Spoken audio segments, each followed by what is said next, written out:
Some of the most used tools in Modeler can be found under the Modify tab, and they are Move, Rotate, and Stretch. And there's various forms of translate, rotate, and transform, or move, rotate, and stretch. There's several different tools, and the rotate and transform tools, some of those have different action centers that you can take advantage of. And these tools would be rotate, twist, stretch, size, taper, taper constrain, pull, and pull evenly. And I thought what we could do is we could take a look at these different modes for Action Center. And they're located down here on the bottom menu under Modes, and there's 4 to choose from. So I thought we could take a look at all 4. And we'll start with the most common one in the default setting, which is Action Center Mouse. So what I'm going to do is just go to 4 windows.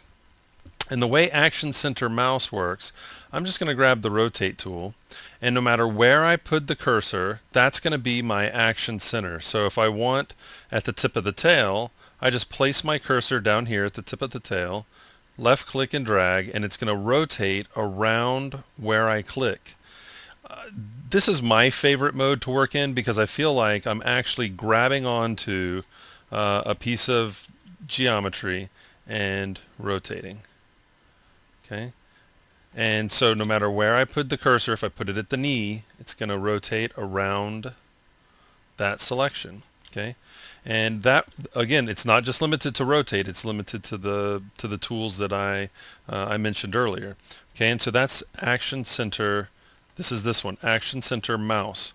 If we change it to Action Center Origin, no matter where I put the cursor, it's going to, I'm going to put it here and I'm going to click and drag, but it's going to rotate around the origin. And remember, the origin is right here. It's at 0, 0, 0, x0, y0, and z0. So this could be handy if, say I've got the little T-Rex here and I wanted to size the character down, but I wanted to maintain that the feet are touching on 0 and the y.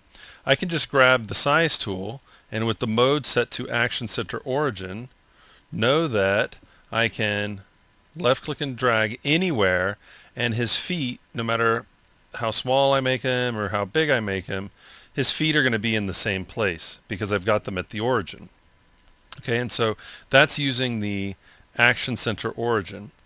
If I use the Action Center Pivot, if I go over to View, my pivot point would be at the origin. If I go to Y for rotate, it's going to look like it's just around the origin, well, because that's where the pivot is. But if I go over to the pivot tool and place my pivot, say, at the top of the head, and then go to Y for rotate, no matter where I put my cursor, it's going to rotate around that pivot point.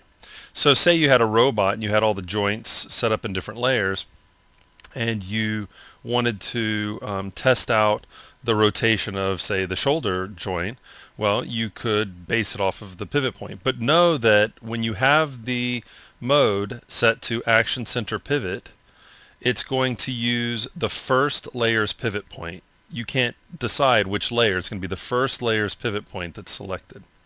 Okay, and the last option here is Action Center Selection, and what that does is that takes the bounding box of whatever is selected, and remember in LightWave, if nothing is selected, everything is selected, and it's going to pivot around there. So if I was looking at the bounding box of this, it's going to be right around the hip that it's going to rotate around.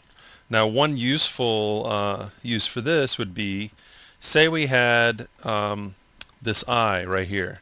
If I select the eye, and actually I'm going to turn symmetry off and just select this eye, and I wanted to rotate this eye around, but I didn't want it to pop out of socket, well, the nice thing is, with selection, it's going to pick the center of the selection. So no matter where I put my cursor, I'll put it off over here, it's going to rotate in socket because it's picking the center point of that selection. So that could come in really handy for making sure that the eye doesn't pop out of socket whenever I rotate it, but but I get to rotate it based off of the center point of that selection. So that's just a quick look. I always make sure whenever I'm done using one of the different modes that I drop it back to the default, which is Action Center Mouse, which is what I use the majority of the time. But I have found that each one of the modes comes in really handy at some point, so it's good to know what each one of those does. So again, the modes are found at the bottom of the interface on the bottom menu, and you can choose between mouse, origin, pivot, and selection.